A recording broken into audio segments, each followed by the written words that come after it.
Uno de los utensilios de escritura más antiguos y más utilizados, el lápiz, se originó en tiempos prehistóricos cuando se usaban rocas calcáreas y palos carbonizados para dibujar en superficies tan variadas como pieles de animales y paredes de cuevas. Los griegos y los romanos usaban piezas planas de plomo para dibujar líneas tenues en el papiro, pero no fue hasta finales del siglo XV cuando se desarrolló el primer antepasado directo del lápiz actual.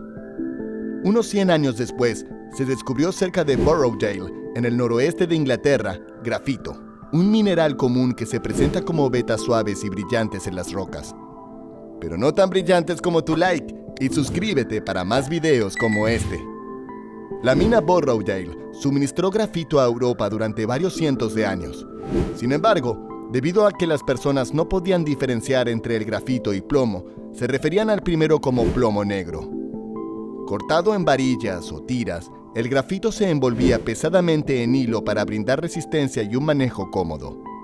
El producto terminado, llamado lápiz de mina, fue bastante popular. A fines del siglo XVI, se descubrió en Alemania un método para pegar tiras de madera alrededor del grafito y el lápiz moderno comenzó a tomar forma. En 1779, los científicos determinaron que el material que previamente habían pensado que era plomo era en realidad una forma de carbonato microcristalino al que llamaron grafito, del griego graphein, que significa escribir. El grafito es una de las 3 formas naturales de carbono puro. Las otras son el carbón y el diamante. A fines del siglo XVIII, la mina de Borrowdale se agotó, y como el grafito ahora era menos abundante, hubo que mezclarlo con otros materiales para crear lápices. Un químico francés, Nicolas Jacques Conté, descubrió que cuando se mezclaban, moldeaban y horneaban grafito en polvo, arcilla en polvo y agua, el producto final se escribía tan suavemente como el grafito puro. Conté también descubrió que se podía producir un núcleo de escritura más duro o más blando, variando la proporción de arcilla y grafito. Cuanto más grafito, más negro y más blando era el lápiz.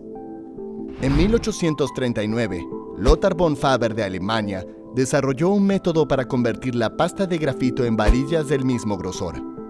Más tarde inventó una máquina para cortar y ranurar la madera de los lápices. Tras el agotamiento de la fuente de grafito que alguna vez fue abundante en Borrowdale, se establecieron gradualmente otras minas de grafito en todo el mundo. El ingrediente más importante de un lápiz es el grafito, que la mayoría de la gente sigue llamando plomo. Todavía se usa el método de Conté para combinar grafito con arcilla y a veces también se agrega cera u otros productos químicos. Prácticamente todo el grafito que se usa en la actualidad es una mezcla fabricada de grafito natural y productos químicos. La madera utilizada para la fabricación de lápiz debe poder resistir afilados repetidos y cortarse fácilmente sin astillarse. La mayoría de los lápices están hechos de cedro, específicamente cedro de California. Fue la madera elegida durante muchos años. El cedro tiene un olor agradable, no se deforma y abunda. Algunos lápices tienen gomas de borrar que se sujetan con una férula, una caja de metal que se pega o se sujeta con puntas de metal.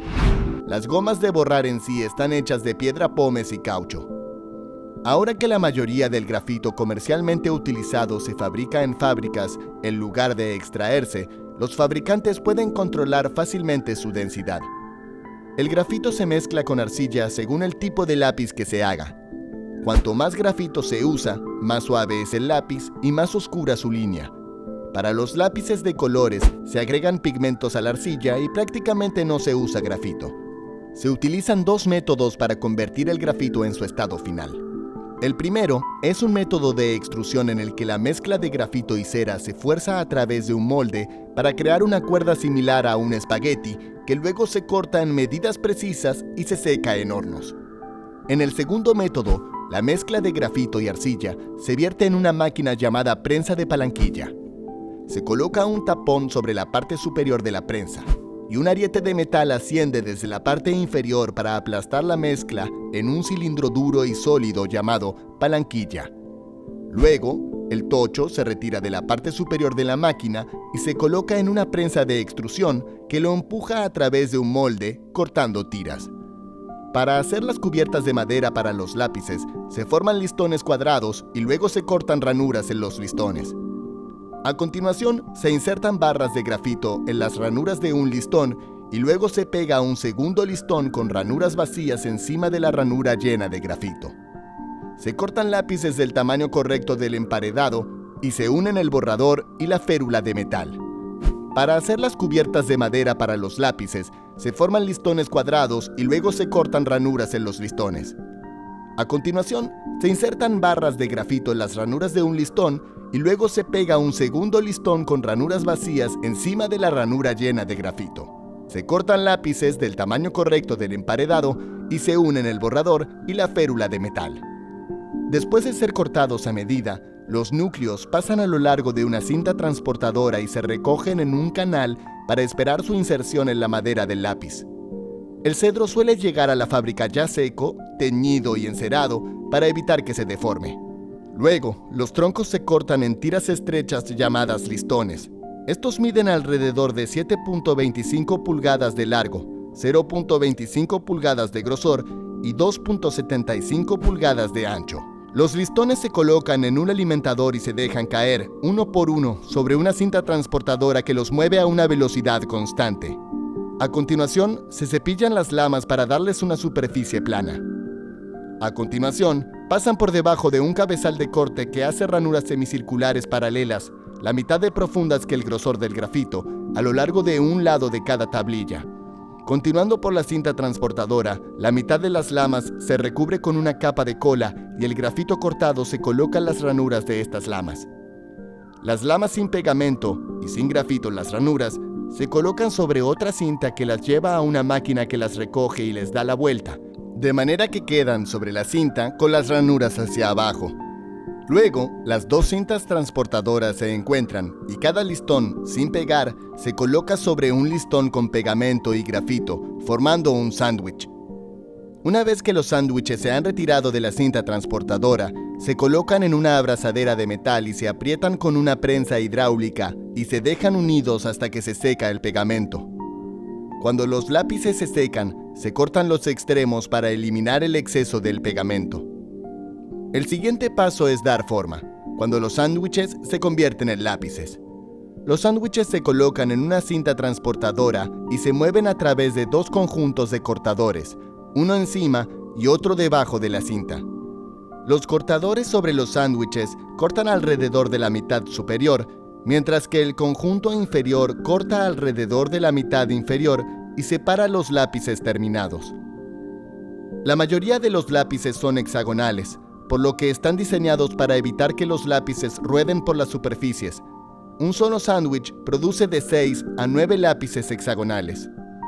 Después de cortar los lápices, sus superficies se alisan con lijadoras y se aplica barniz y se seca. Esto se hace con máquinas barnizadoras, en la que los lápices se sumergen en una tina de barniz y luego se pasan por un disco de fieltro que elimina el exceso de barniz. Después del secado, los lápices se someten al proceso una y otra vez hasta lograr el color deseado. Finalmente, los lápices reciben una capa de acabado. Los lápices vuelven a ser enviados por una cinta transportadora a través de máquinas perfiladoras que eliminan el exceso de barniz que se haya acumulado en los extremos de los lápices. Este paso también asegura que todos los lápices tengan la misma longitud. Luego, se colocan gomas de borrar sujetas al lápiz por una caja de metal redonda llamada virola. La férula primero se adhiere al lápiz, ya sea con pegamento o con pequeñas puntas de metal, y luego se inserta el borrador y la férula se sujeta a su alrededor. En el paso final, un troquel de acero calentado presiona el logotipo de la empresa en cada lápiz. Los lápices de colores se producen de la misma manera que los lápices de escritura negra, excepto que sus núcleos contienen materiales colorantes como tintes y pigmentos en lugar de grafito. Primero, la arcilla y la goma se agregan al pigmento como agentes aglutinantes y luego la mezcla se empapa en cera para dar suavidad a los lápices. Cuando se han formado los lápices, se pintan los exteriores según el color de la mezcla del centro. Debido a que viajan a lo largo de una cinta transportadora durante el proceso de fabricación, los lápices se examinan minuciosamente antes de distribuirlos al público. Los trabajadores están capacitados para desechar los lápices que parecen disfuncionales, y un número selecto se afila y se prueba cuando se completa el proceso. ¿Los lápices se seguirán usando dentro de unas décadas? Cuéntanos en los comentarios, apóyanos con tu like y suscríbete para más videos como este.